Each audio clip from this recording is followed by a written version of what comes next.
Hey everyone. So right out of the gate, the chapter as a whole is a lot like the Red Cave arc in the sense where it's largely showing the Eden Zero crew having some downtime to just have fun. And I'll be honest, in the past, just like with Red Cave's more lackadaisical moments, I've had a tendency where I write moments like this off as mere filler. And while it is still technically the case in terms of how you categorize what like chapters like this, after what happened during the Aoi War, I have started to look back and gain a much greater appreciation for moments in time like this, and what happened at Red Cave as sort of narrative filler. And what I mean by that is moments in chapters like this are Mashima's way of setting the stage and giving us that one happy moment in time before everything goes to shit. And granted, while the emotional tone of this chapter is much more upbeat compared to the cruise scene at Red Cave, which was much more bittersweet and somber, knowing what happens after,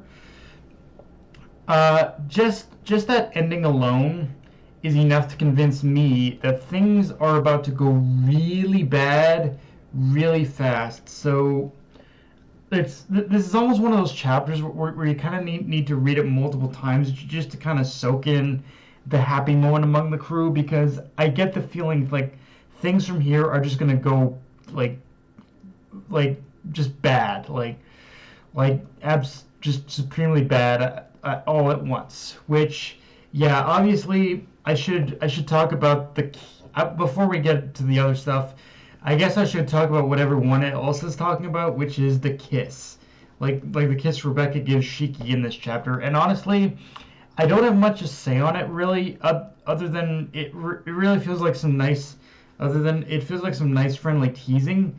But I will say that if Majima is going to pursue this as an actual romantic relationship between the two, it'll be interesting to see, because like compared to someone like Natsu, Shiki himself has actually developed out of the naive kid he was, and at this point, I genuinely believe he does have a better understanding of just relationships in general, both romantic and just platonic and whatnot.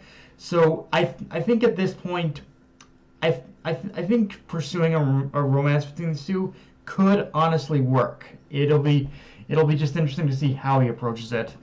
Also, but with that said, if he is going to pursue this, I also can't help but think back to that moment where we skip ahead to the future, where basically the Eden Zero is trashed, and you see that hand holding up Rebecca's B cube. Like, it's moments like what happened here with Rebecca kissing Shiki and the moment here that make me realize that it's going to be a relationship that's going to end in tragedy, unfortunately. Now, with that said, we basically get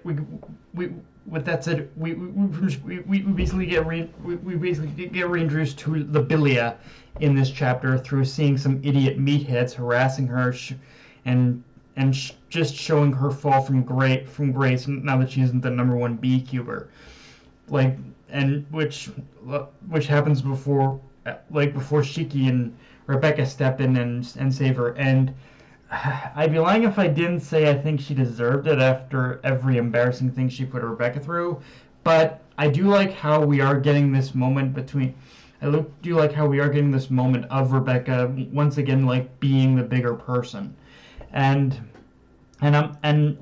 just their reunion in general. And one thing I'm hoping out of this more than anything else is I'm hoping that this isn't just a one-off encounter. I want at least, for me personally, my expectations for next chapter is I want at least a portion of it to focus on Rebecca talking, Rebecca and Libilia, just taking each other to the side to just talk. Because up until this point, even though he had given her a few moments, it felt like Mashima has kind of completely forgotten about Libilia. But now that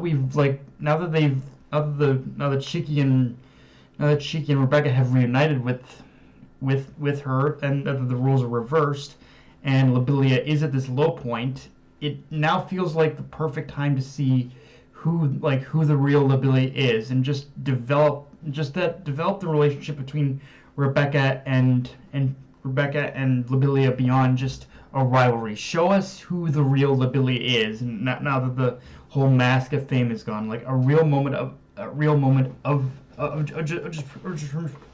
pure humility for her is what I want. That's what I'm hoping to see, and just in general some development for Lobelia, because I've seen little moments throughout the series of a character I can come to like, but it was up to this point it had been masked with Lobelia's usual antics. So here at her most vulnerable feels like the moment to just do all that, and I hope he does. I hope Mashima does. Which I guess quickly before I forget, like Connor, my man, like holy shit, you pretty much tan even worse than I do, dude. Like you were like tan, bro. Like what the hell happened to you? Like how long were you out there in the sun, dude? Like seriously, what? Like again, like he must have been out there for he must have been like I'm just boggled how tan he is right now. I'm trying to figure out like what is it that you're tan? How is it your tan so tan, dude? With that said, let's jump into the big reveal, which is that Holy appears before Shiki and the others, offering the hand of friendship.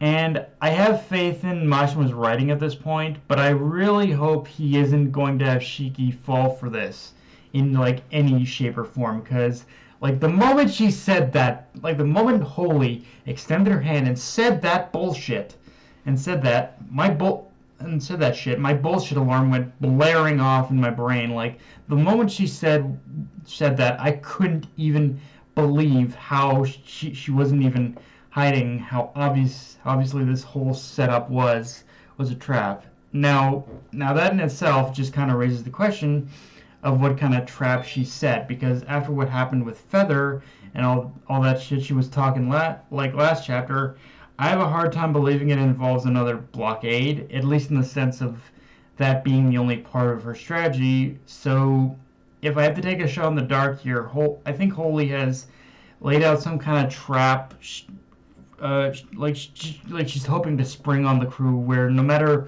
what Shiki's answer is, we'll be seeing Holy playing a little bit of the long game with a bit of the long game with her basically lying in wait for the Eden Zero crew to be either in the exact position she needs them to be in order to spring whatever trap she set, and then that's where her armada comes in to destroy them at the point where the Eden Zero crew is either immobilized or unable to act in some way. Like that feels kind of like the setup we're going for with this. Like she's actually setting a trap for them. Like before she actually unleashes the armada on them. That's the only thing that I can see happening here, and I'm just hoping, regardless of what Shiki does next chapter, he'll have a plan to get out of whatever mess Holy has for him, because I don't trust this bitch. I'm sorry, I don't trust this bitch. But yeah, guys,